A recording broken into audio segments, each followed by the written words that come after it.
quick. So it was a really cool instrument design in the 1920s, and basically it was the beginning of CGI audio effects. What it was just a giant instrument with projected sound waves, and that had a lot of implementations in it, where your hand and hand positioning could modify and distort these sound waves to create different frequencies, different pitches, different notes.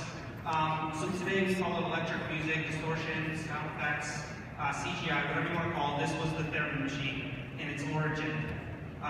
So we found this machine, and we thought it was pretty cool, and we decided that we wanted to try to make a Theremin machine without actually having one, because the entire idea of old age, the beginning of electric music, why don't we bring it into the new age, like give it a little shine, and try to bring it and present it to you now. So that's what we did.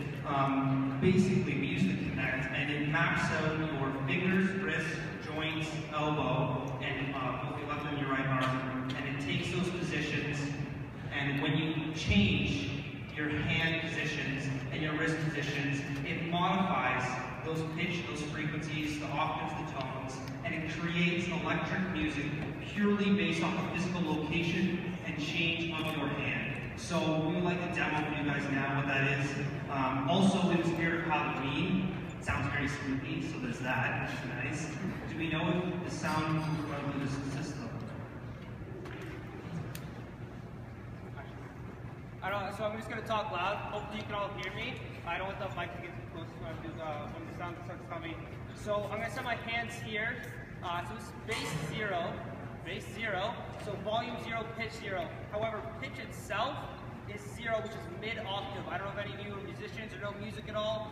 Mid-octave, mid-tone, we're using the key of A, so there's going to be 4 notes higher and 4 notes lower. And as I adjust my left hand, based on ratio to the Kinect, it will change the octave frequency. We also implemented, which we didn't have in the original Theremin, was the ability to create, already got it going, the ability to create flat and sharp notes. So here's a little demo right now.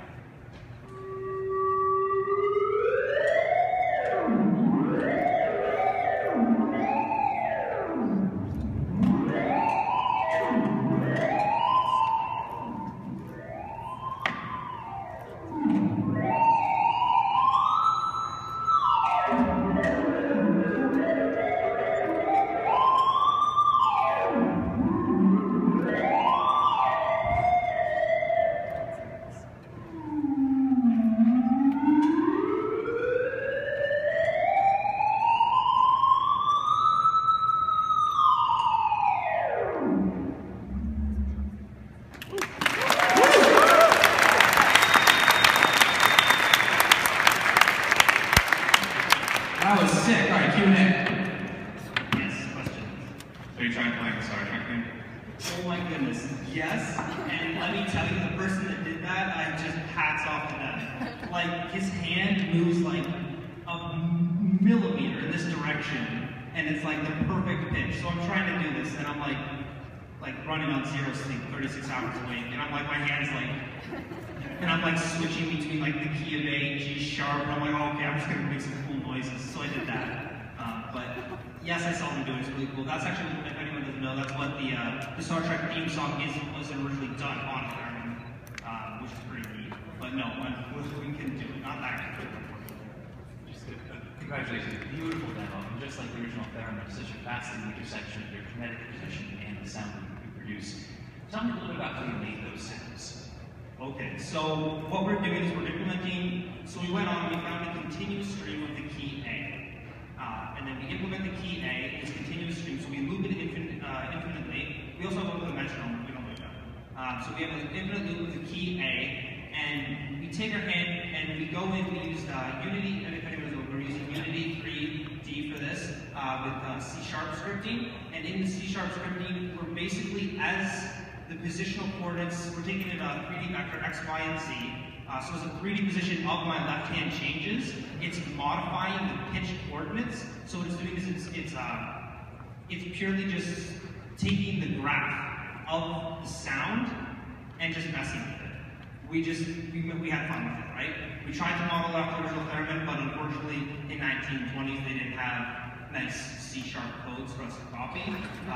So we kind of had to guess on a lot of it. But we honestly just took the graph of the the sound function, and we said, all right, well, your hand goes up X coordinate, we're gonna just compress it, or we're gonna stretch it, or we're gonna twist it, and it literally, because all sound is a graph, it's a function, and we just pretty much messed with the function in any way we could to create the coolest sounds we could. I'm going to call BS on that. I saw this guy make those sounds. Yeah, that's good. Thanks. All right, thank you very much.